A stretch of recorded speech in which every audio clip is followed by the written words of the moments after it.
It wasn't a small one by any means, but also wasn't 20 gigabytes or anything. It was 1 point something. It was it was actually 5.46 gigabytes on this phone because it was coming from a beta, so I did have to go and do that.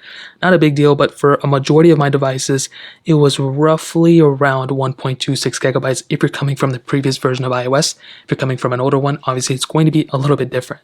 So in this case, if you want to, one of the biggest updates within iOS 15.1 is actually within FaceTime, specifically with SharePlay. So now we actually do get a little bit more capability of sharing our screen, and we can actually even watch videos with other people and all sorts of other cool things. So I'm really happy about this specific update.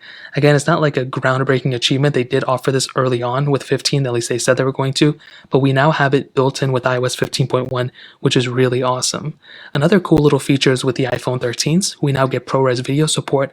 So that's another really cool improvement, and I'm really happy to see that. Now within the Photos application, we also got another pretty big update. Well, it's not an update, it's a bug fix.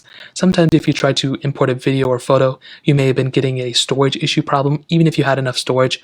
That has now been fixed within this update, even for the iPhone XR, which is really cool. And some other people may have been experiencing some Wi-Fi or connectivity issues.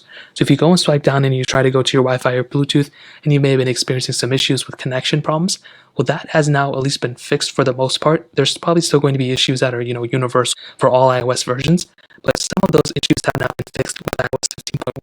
So that's another really cool improvement. There are also numerous other bug fixes and other improvements like the vaccination card within the Wallet app, things like the Translate app getting some new languages. So overall, should you install iOS 15.1 on your iPhone XR? Well, this is what I'll tell you. If you're already on iOS 15, like I've said with all my other iPhones, then I would recommend installing iOS 15.1 if you're already on 15 or any other version of iOS 15. But if you're on iOS 14 and any version of iOS 14, I would probably recommend staying there. I wouldn't really recommend going anything further as of right now. And the main reason for this is because there's just been so many more improvements that need to happen with this specific version of software. As of right now, 14 does seem to be more stable, so keep that in mind. But I do think for the most part, this is a very stable update. I haven't really tested it too far, like I mentioned, but hopefully in the next couple of days, we'll be able to tell. And if it seems stable, then, maybe we can recommend updating it to it by now. So in terms of that covers it up there. If you guys have any other questions or anything, let me know in the comment section below. Hit the like button, that'll mean so much, but definitely hit that subscribe button. More importantly than everything else, I love every single one of you guys.